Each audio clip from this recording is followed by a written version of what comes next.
We will begin our discussion of faculty-driven assessment with the metaphor of driving a car. Sometimes you drive a car on your own. Often you drive a car with passengers. Sometimes a passenger will serve as a navigator. Oftentimes the responsibility of navigating is up to the driver. Some people rely on a GPS to provide navigational directions. When there are more than 2 adults in the car, someone sits in the back and usually plays a less vital role in driving the car. Sometimes the person in the back becomes what you call a backseat driver and takes a more active role in driving and navigation. The advice from the backseat driver might be helpful, or it might be an added barrier. Driving habits can affect fuel efficiency. Sometimes driving can be dangerous. The driver of the car must carry insurance in case the unexpected happens and there's an accident. Accidents can be the fault of the driver, or sometimes you get unexpectedly hit from behind. Oftentimes when someone drives to a destination, someone is expecting him or her and will worry if the driver does not arrive as expected. You can continue this metaphor with terms like bumps in the road, inattentive driving, and alternate routes, but we'll stop here. In a recent presentation on the progress of an assessment plan at Tulsa Community College, Dr. Steve Wilson, Dean of Academic Assessment, discussed his vision of how administration and faculty work together to develop a learning assessment plan. He mentions that faculty should be concerned with student learning using data for improvement, and that administration should be concerned with HLC and accountability. Together, they're responsible for the development of program goals and objectives, and the actual assessment of students to determine how the students are doing.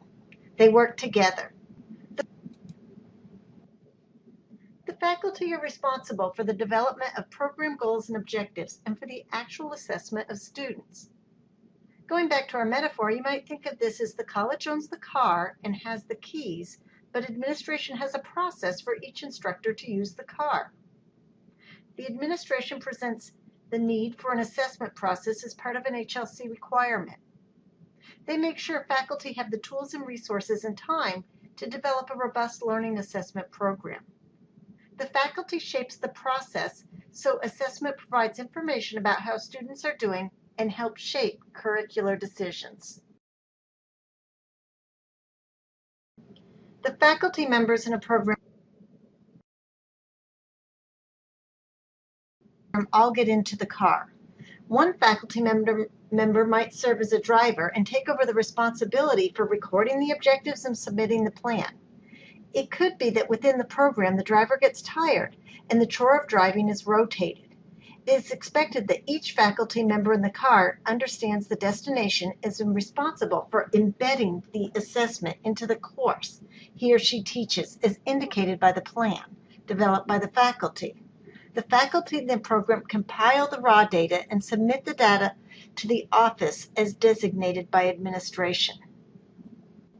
While the faculty members are accountable for the construction of the assessment plan and use the data to make curricular decisions, they are not responsible for submitting the reports to the HLC or for running and analyzing the results as required for the institutional reports. In this phase, the faculty might move to the back seat of the car, or in this case, the bus. They are interested and are available for consultation, but they've already completed their part of the driving. They are now passengers. There could be times when the statistician sees problems that affect the fuel efficiency. This person might make suggestions about ways the data gathered interferes with the overall effectiveness of the assessment plan. Someone in the institution takes on the responsibility of making sure everybody arrives safely. This is the person who makes sure that learning assessment is occurring in a manner that keeps the school accredited. This person holds the insurance policies and may be able to issue traffic citations to those who are not complying or participating in the process. This person has a deep investment in making sure the faculty have what they need in terms of education and resources required to conduct meaningful assessment. This person ensures that the college keeps its fleet of vehicles in tip-top shape and that traffic is flowing.